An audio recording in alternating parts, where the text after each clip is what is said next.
Bonjour et bienvenue sur EcoMap, l'échographie pratique, facile et surtout utile du médecin généraliste, le site où on partage des cas cliniques réels et authentiques issus d'un petit cabinet de médecine générale, dans l'idée de progresser tous ensemble et de vous faire aussi découvrir à quel point l'échographie peut être utile dans votre pratique quotidienne, dans votre pratique de médecine générale, à quel point ça s'intègre parfaitement bien dans la clinique. Et vraiment, je vous encouragerai jamais assez à vous former à l'échographie parce que ça vous rendra tellement de services. C'est merveilleux et ça rendra énormément de services à vos patients, comme ça a été le cas ici pour ce petit monsieur. Donc, si vous aimez cette chaîne, eh bien, n'hésitez pas à me mettre un like, abonnez-vous à la chaîne, bien évidemment. Continuez de me mettre des commentaires parce que vraiment, ça me fait très plaisir de lire vos commentaires. Je suis vraiment ravi, c'est très encourageant. Un grand merci à vous. Pareil sur le Facebook, abonnez-vous au Facebook. N'hésitez pas à commenter les posts, abonnez-vous pour être tenu au courant de la sortie des nouvelles vidéos.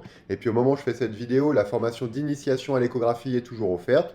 Le lien est dans la description, il vous suffit de cliquer dessus pour nous rejoindre dans cette belle formation qui vous permettra, je pense, de débuter avec de bonnes bases, comprendre un peu ce qu'on peut faire et ne pas faire avec un appareil d'échographie, comment on règle son image, et puis tout simplement commencer à faire ses premiers scans, parce que vraiment, l'échographie dans un cabinet de médecine générale, c'est génial. Alors le cas clinique, eh bien en fait c'est la suite du cas clinique précédent. Alors pour ceux qui sont un petit peu perdus, je mettrai en fait le lien dans la description pour que vous puissiez rattraper les wagons. Si vous n'avez pas vu le précédent cas clinique de pneumopathie, je vous invite à commencer par celui-là parce que ce sera quand même beaucoup plus intéressant plutôt que d'attaquer direct par l'épisode 2. C'est vraiment deux choses qui suivent. Donc pour résumer, c'était un petit patient de 70 ans chez qui on avait trouvé une pneumopathie du lobe supérieur gauche, dans un contexte de douleur thoracique, etc., etc. Et donc, ce patient avait bénéficié d'un scanner qui avait confirmé le diagnostic. Scanner qui avait été demandé pourquoi? Parce qu'en fait, c'est un patient qui a un antécédent assez lourd de tabagisme. Donc, quand même, je voulais être sûr qu'il n'y avait pas autre chose de plus malin en dessous. Et il a bénéficié de son antibiothérapie. Et là, on est à J10 et le patient revient me voir en consultation en me disant, bah voilà, docteur, j'ai pris l'antibiothérapie. Euh, Ça va mieux, mais c'est quand même pas tout à fait ça, hein. J'ai plus de fièvre, je transpire plus la nuit, tout va bien, mais j'ai toujours mal dans la poitrine. Alors ça a beaucoup baissé, ça va beaucoup mieux, mais j'ai toujours mal. Je suis fatigué quand même globalement. Je me sens toujours un petit peu essoufflé. Et puis je tousse toujours. Une petite toux sèche par contre, rien qui sort, mais je tousse toujours. Est-ce que ce serait possible de contrôler avec votre machine si tout est bon et si ça a bien marché? Eh bien, il n'y avait plus qu'à faire et c'est ce qu'on a fait. Je pense que vous vous rappelez, donc il y avait un épanchement initialement, finalement, du côté gauche, du côté pathologique.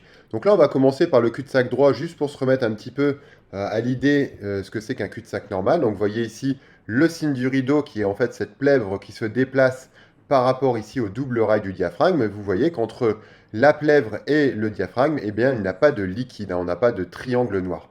De l'autre côté, au niveau contralatéral, vous voyez ici toujours à nouveau notre diaphragme et ici, on va dire l'extrémité la plus distale, la plus basse du poumon. Je reviens un petit peu en arrière parce que ça passe vite.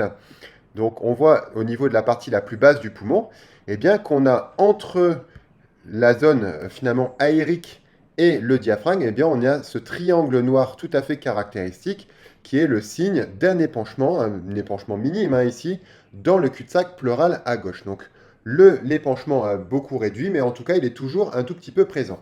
Pareil ici sur cette coupe transversale par rapport à la côte, vous voyez en arrière de la côte un aspect ici de lentille qui ne semble pas trop voir son diamètre, son épaisseur se modifier avec la respiration. Ça, c'est un épaississement pleural, à une pachypleurite réactionnelle à l'inflammation liée finalement à l'épanchement, liée à la présence de liquide. La plèvre s'épaissit et ça va nous donner ici un petit épaississement qui ne change pas d'épaisseur, qui ne change pas de diamètre avec la respiration. Vous voyez qu'ici, l'épaisseur reste constante. Alors que la partie vraiment liquidienne va devenir à la fois fine ou ici plus épaisse en fonction de la respiration, ce qui est normal puisque le liquide se déplace en fonction de la pression dans le poumon. Donc vous voyez un petit peu la différence entre la zone liquidienne pure et la zone qui est plus liée à un épaississement finalement des feuillets pleuraux, un épaississement réactionnel des feuillets pleuraux. Alors sur cette coupe en basse fréquence, on va remarquer de façon assez facile les lignes B qui sont nombreuses, qui atteignent ici, vous voyez, le bas de l'écran, qui sont bien tracées comme un rayon laser, hein, c'est la définition typique des lignes B. On en a pas mal hein, au niveau de cette zone hein, ici pulmonaire. Et puis ce qu'on remarque aussi, c'est que ces lignes B ne sont pas très mobiles.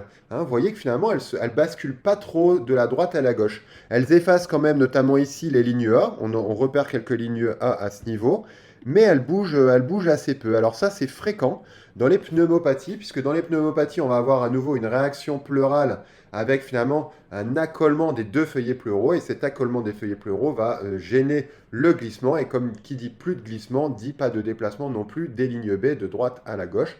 Hein, on a un arrêt du glissement, donc on a un arrêt de la mobilisation des lignes B avec le mouvement de la plèvre. C'est bien logique qu'on retombe sur nos pieds. Hein. Donc remarquez un petit peu cet aspect typique qu'il faut bien garder à l'esprit. Sur cette coupe en haute fréquence, on va regarder un petit peu ce que ça donne. Alors, beaucoup d'informations en haute fréquence, des belles images, on voit bien l'aspect ici de plèvre émiettée, hein, irrégulière, de condensation sous-pleurale, peu profonde, peu étendue. Hein. On a finalement que quelques millimètres de profondeur.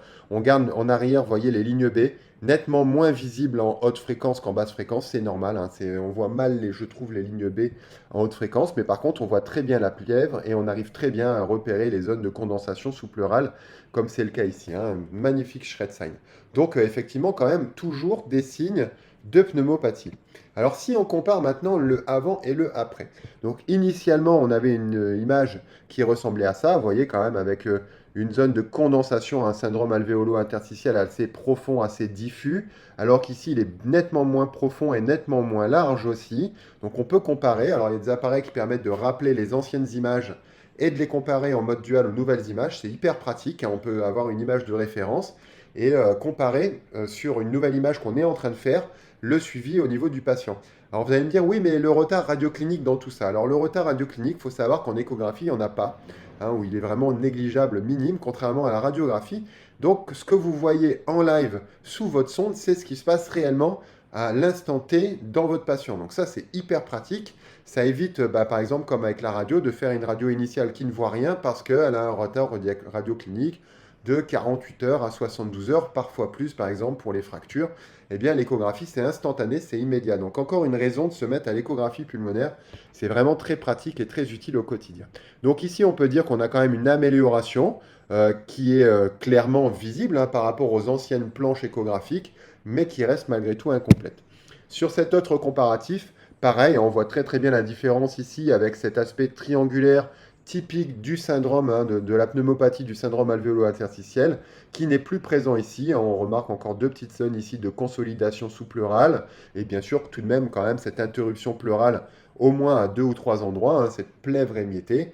Donc comme on l'a dit, toujours aspect de pneumopathie, mais en tout cas, consolidation de guérison du patient incomplète, mais présente. En tout cas, on peut dire que l'antibiotique a eu son effet. En dynamique, c'est encore plus criant, on voit beaucoup mieux l'évolution en dynamique. Vous voyez que ici, l'examen initial, on voyait très très bien la lésion, hein, même pour quelqu'un qui n'est pas entraîné à l'échographie, il va immédiatement se dire qu'il se passe quelque chose, en tout cas au contact de la plèvre.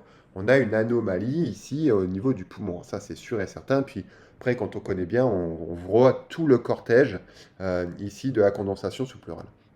De l'autre côté, à J10, eh bien, on a une nette amélioration. On voit quand même que la lésion est nettement moins importante, nettement moins diffuse.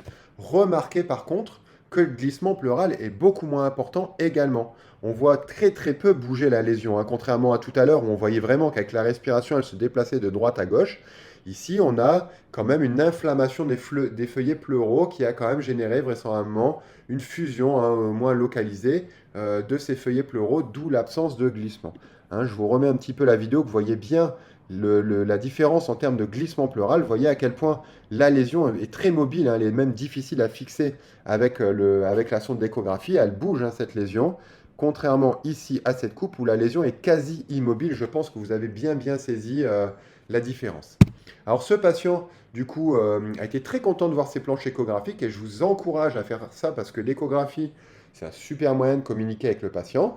vous lui montrez et il va comprendre un petit peu, il va voir, il va être capable de voir. Et vous lui dites, bah, vous voyez, on a une guérison, mais effectivement, elle est incomplète. On voit quand même que l'antibiotique a fait son travail, mais c'est pas tout à fait terminé. Donc j'ai proposé au patient de prolonger la cure antibiotique et de revenir me voir pour un nouveau contrôle clinique et échographique. Et il était ravi. Donc voilà.